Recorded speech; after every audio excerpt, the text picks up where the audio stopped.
How will you encourage a learner to raise question? Classroom में किसी learner को encourage करना है कि वो क्वेश्चन पूछना प्रारंभ कर दे। जो बच्चा हेजिटेट करता है, फियर करता है, ऐसा क्या कर देंगे कि वो प्रश्न पूछना स्टार्ट कर देगा क्लास में। ठीक है, तो हमारे पास कुछ पॉइंट हैं जो इस बात को हमें समझाएगा कि कैसे ऐसा हम कर सकते हैं। तो पहला पॉइंट है कि एक सेफ और नॉन जजमेंटल एनवायरनमेंट क्रिएट करना होगा। ये बहुत इंपॉर्टेंट है, एक बहुत ही इंपॉर्टेंट चीज़ है कि एक ऐसा एनवायरनमेंट क्रिएट हो जहाँ लर्नर कंफर्टेबल फील करे क्वेश्चन पूछने में, बिना किसी डर के, बिना कोई हंसी मजाक उड़ने के डर से, या फिर एम्बेरसमेंट जो फील करता है वो भी बिना उसके।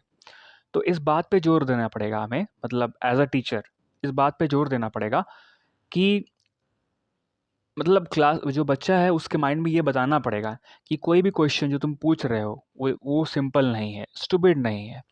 हर एक किसी का जो कंट्रीब्यूशन है वो वैल्यूएबल है, ये फिक्स करना होगा। तब जा कर के उसको कहीं ना कहीं इस बात का फील होगा माइंड में। पॉइंट नंबर 2 है कि सो जेन्युइन इंटरेस्ट एंड क्यूरियोसिटी। क्या है ना कि क्लासरूम में एक एक जेन्युइन इंटरेस्ट पैदा करना पड़ेगा कि और क्यूरियोसिटी पैदा करना पड़ेगा जो भी सब्जेक्ट मैटर पढ़ाया जा रहा है।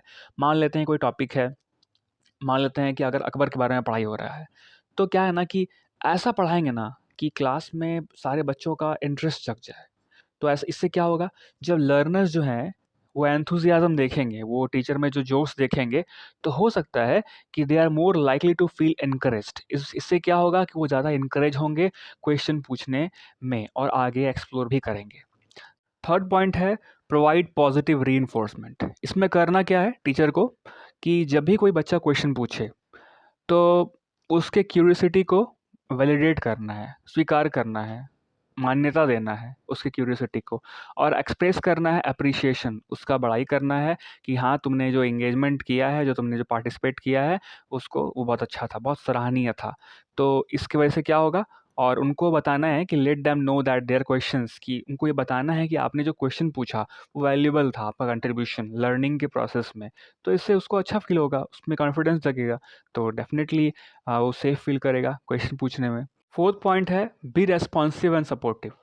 तो टीचर के रूप में क्या करना है कि लर्नर्स को ना रेस्पॉन्ड करना है कि learn respond to learners questions in a timely and detailed manner. जैसे ही वो क्वेश्चन पूछे तो टाइम से और डिटेल्ड मैनर में उसको रेस्पॉन्ड करना है, प्रतिक्रिया करना है, पेशेंट रहना है, be patient and provide clear and concise explanation. छोटा सा एक्सप्लेनेशन उसको देना है, और मतलब धैर्यपूर्ण हो करके, कि ये नहीं कि पेशेंस लूज कर देना है, बार बार क्वेश्चन पूछ रहा है तो इससे ये ना हो कि गुस्सा करे टीचर, तो इससे कहीं ना कहीं वो डिस्करेज हो जाएगा। इसलिए encourage a dialogue by asking follow up questions. तो क्या करो ना, जो भी टीचर होंगे वो इंकरेज करेंगे बच्चे में कि वो जो भी बातचीत हो रही है, डायलॉग जो हो रहा है, ऐसा हो कि वो उसके बाद और ज़्यादा फॉलो अप क्वेश्चंस पूछे जाएँ। जैसे कि अभी मैं कुछ देर पहले अकबर के बारे में मैं बता रहा था, तो इनिशिएट तो होगा अकबर के बारे में, लेकिन उसके आगे और भी ज़्यादा एक्सप्लोर हो। इस तरह से क्या होगा कि लर्नर्स का थॉट प्रोसेस अच्छा होगा। फिफ्थ नंबर में है incorporate questioning techniques through out the learning process. पूरे लर्निंग प्रोसेस में ये टीचर को चाहिए कि वो क्वेश्चनिंग मेथड का इस्तेमाल करे, क्वेश्चनिंग टेक्निक का इस्तेमाल करे। इससे क्या होगा कि such as open ended questions, hypothetical scenarios, कुछ हाइपोथेटिकल सिनेरियोज क्रिएट करना होगा, और थॉट प्रोवोकिंग प्रॉम्प्ट्स करना होगा। मतलब ऐसा कुछ क्वेश्चन पूछा जाए जिससे कि ना उसका थॉट प्रोवोक हो कि और भी ज़्यादा, हाँ ऐसा कैसे, अच्छा सही में। तो इससे क्या होगा ना, इस टाइप से पूछने से उसमें क्वेश्चन और भी वो थॉट प्रोवोक होगा कि और भी क्वेश्चन पूछने के लिए वो प्रेरित होगा। और to encourage critical thinking and active participation, उसका पार्टिसिपेशन एक्टिवली होगा और क्रिटिकल थिंकिंग कर पाएगा। क्रिटिकल थिंकिंग का मतलब ये होता है कि उसको ज्यों का त्यों जैसा परोसा जाए वैसा ही वो ना ले ले, उसके खुद सेल्फ थिंकिंग भी करे। तो this will create a culture of questioning. Class में ना एक क्वेश्चनिंग का माहौल क्रिएट होगा जिसके वजह से लर्नर इंकरेज होंगे आस्क क्वेश्चंस। सिक्स नंबर में है ब्रेक डाउन कॉम्प्लेक्स टॉपिक्स। जो कॉम्प्लेक्स टॉपिक्स हैं, बड़े बड़े जो टॉपिक्स हैं, मान लेते हैं जैसे जैसे कि हालांकि हम लोग ऐसा नहीं करते हैं, हाथी को नहीं खाते हैं, लेकिन एग्जाम्पल लेते हैं। मान लेते हैं एक हाथी को खाना है, तो कैसे खाएंगे? पूरा का पूरा अगर हाथी देखा जाए तो उसको देख के तो हम लोग काफ़ी ओवरवेल्म्ड हो जाएंगे, डर जाएंगे, अच्छा ये कैसे खाएंगे इसको? तो उसका टुकड़ा टुकड़ा कर दिया जाए तो क्या कैसे खा सकते हैं कि नहीं? अगर मान लेते हैं कि कोई इंसान पानी पीता है 1 गिलास पर डे, तो उसको बोलेंगे कि महीना भर का 30 गिलास उसको बोलेंगे दे देंगे, बोलेंगे पियो आप। तो कहीं न कहीं वो डर जाएगा। या फिर सोचेगा ऐसा कैसे हो सकता है? इतना कैसे पिएँगे? ये बोलेगा। अगर वही टुकड़ा-टुकड़ा बात था तो 1 दिन का बात था 1 गिलास पर डे। वही लर्नर जो है ना हेजिटेट करता है ask questions due to feeling of overwhelmed और not fully understanding a concept.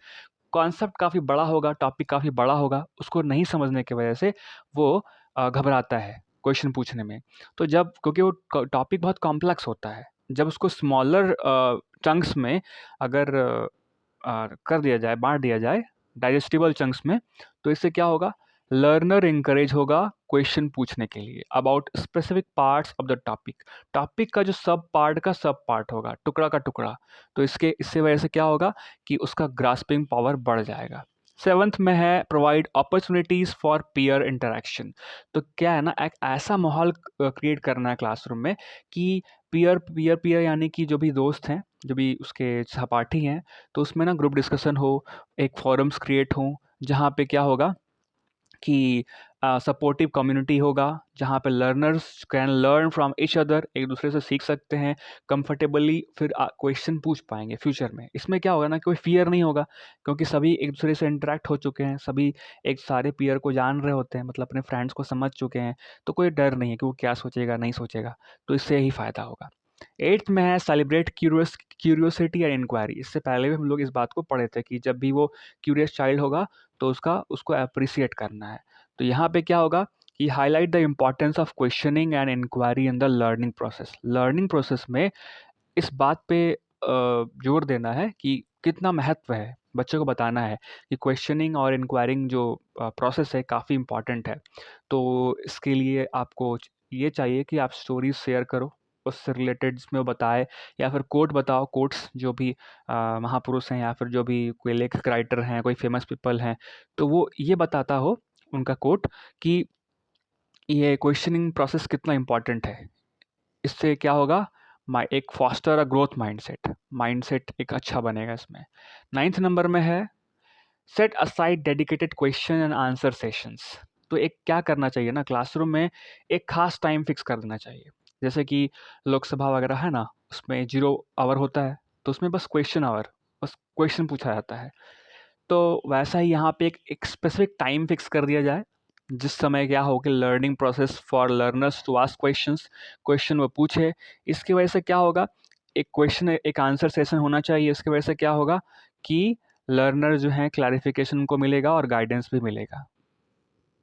Last point है 10th number, continuously assess understanding. और इस बात को भी देखना है, टीचर को रेगुलरली चेक करना है लर्नर को कि वो समझ रहा है कि नहीं समझ रहा है। कैसे पता चलेगा ये सारी बातें? क्विज के द्वारा, पोल्स के द्वारा, या फिर उसका मूल्यांकन करके।